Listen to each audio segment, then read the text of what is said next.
Hello everyone, this is Eddie again from Easy Credit Solutions. This is part 3 to the video that I promised that I created today. Okay, we're going to be discussing credit misconceptions. So let's get started. Okay, the first biggest credit misconception is that people fear that if you order a free copy of your credit report, that your credit score will be impacted or affected. That's not true. Okay, as an American consumer, you have a right to order your credit report twice a year to make sure you check for identity fraud. Second reason why you can actually request one is any time that you've applied for some type of credit and you've been denied, you have a right to an actual free copy of your credit report. Okay, if you order a free copy, go to annualcreditreport.com. If for whatever reason you don't know how to read it because you just don't have the knowledge, you can always go ahead and contact us at investments02@yahoo.com, and we'll be more than happy to go over the credit report with you. And what we'll do is we'll provide you with our business phone number. Okay, I'm not going to provide it here in this video because I don't want any other erroneous type of phone calls to our business line. Okay, now second credit misconception is that people feel that if they close an old account, it will improve their credit score. That's not true. On the contrary, the minute that you close that account, your positive payment history will stop. Why? Because of the fact that it's no longer you're not gonna let it run. So if you have an account that you don't like a credit card, what I suggest is go ahead and grab a pair of scissors, cut it up into 1,000 pieces, but leave the account open. Why? Because the credit history that's reflecting as a positive on your score will continue to grow over the months and the years because it's still open. Okay, so please don't close any of your credit card accounts. Just go ahead and throw away that credit card, shred it, whatever. Just get rid of it so no one has access to it. Another credit misconception is that people feel that when they pay off a negative record or a negative account, that it will be removed from your credit report. That's not true. The best way to do it is if you're going to pay off a negative account and you're going to settle it, before you settle it, make sure that you make it as part of the agreement that they're going to delete it from your credit file. If they don't want to do it, then ask them to give you a deletion letter. A deletion letter is the same thing, except you're responsible for sending it into the credit bureaus. Please make sure that if you do so, make a copy for yourself and then send a copy to all 3 credit bureaus. And then it'll be wiped off completely, okay? So the account will be like if it never existed. So that's the best way to remove it, okay? Now, another credit misconception is people feel that if you're a co-signer, that you're not responsible for the account. Guess what, people? If you're going to trust someone and you're going to co-sign for them and they lose their job or they just decide not to pay on that specific account, you're responsible because they used your credit in order for that person to get approved. So be careful. I suggest that you don't co-sign for anybody because of the fact that a lot of people have lost their friendships and they've even gone to court. I've even seen people gone to the extreme where they've actually had some kind of physical confrontation. If you don't want to lose any friends or any relatives, I suggest you don't co-sign for anybody, okay?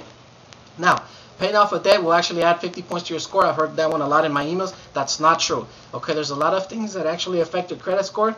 And what you want to do is keep your credit card balances and your loan balances under 35% to have a high credit score. Okay, very important. Keep in mind that don't be afraid to order a copy. Don't feel that everybody out there knows what they're saying. Make sure you seek professional help.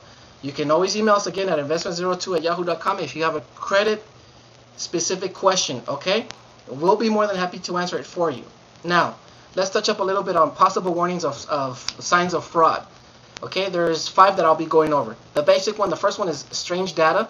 Okay, what I mean by that is sometimes when you run your credit report and you see your social security number, it might be identical, but maybe one or two of the digits on your social is not yours. Okay, that's a first sign of fraud. Why? Because it's somebody that's using your personal information. All they did was change one of the numbers. Okay, you want to make sure that you review that. You also review all your accounts and make sure that they actually match everything that you have in your actual credit file or records at home. Okay, another one could be a maxed out credit card. That could be someone that was able to get a hold of your credit card number and they're maxing out your credit cards and they're making all these erroneous purchases. Please make sure you check up on that. Okay, always make sure that when you get your billing statements, you make sure you look out for all the purchases. Make sure that they actually match what you've actually purchased. Okay, you are the owner of the credit card. You know what your limits are. You know what you spent it on. Okay, another one is a mistaken identity.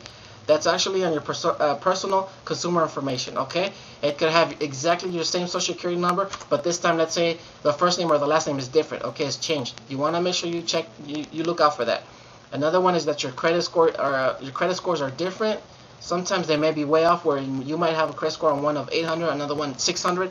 That could be that maybe a person was able to get a hold of your personal information for one of your credit accounts where they only reported to that specific credit bureau.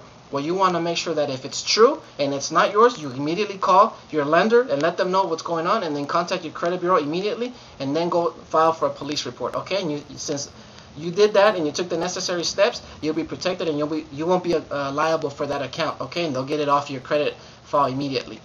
Okay? I'm gonna give you some information about emergency contacts. Okay? If you lose your wallet, or your purse is stolen, or someone stole your identity, what are the necessary steps that you need to take in order to protect yourself? Well, the first thing is you need to contact your financial institutions. Okay? Let them know that you're aware that your identity was stolen. That way they can put some kind of red indicator or some type of flag on your credit file, or they can just go ahead and close that account and give you a new one to protect you. Okay? The next step is you need to contact your credit agencies, which is a TransUnion. Let me give you their number. It's 1-800-680-7289. Equifax is 1-800-525-6285. Experian is 1-888-397-3742. Okay? Then the next step for you to do is also contact the Federal Trade Commission through their website, which is www.consumer.gov/ID theft. Okay? They're big on identity theft. Let them know. Give them a 100-word statement of what happened to you. That way they can also have some type of record on your file. And the last but not least emergency contact that's very important is go ahead and go to the police department and file a police report. Once you do so, please make sure you make 3 copies. Keep the original for yourself in your records and send the other 3 to the credit bureaus. That way there's some kind of red flag indicator in your file of any erroneous or identity theft activity, and you won't be accountable for those actual purchases that people made against you to hurt you. Okay? So that's very important. Now, if you want to order a free credit repair manual from our website, it's ccrc02.tripod.com/learn how to fix your credit. I hope this tutorial was actually helpful. There will be other tutorials to come as the days go by. And again, if you have any personal problem with your credit, or you have a question, you can always contact us at investments02@yahoo.com. We'll be more than happy to go ahead and help you with that. Okay? Take good care. Have a good afternoon.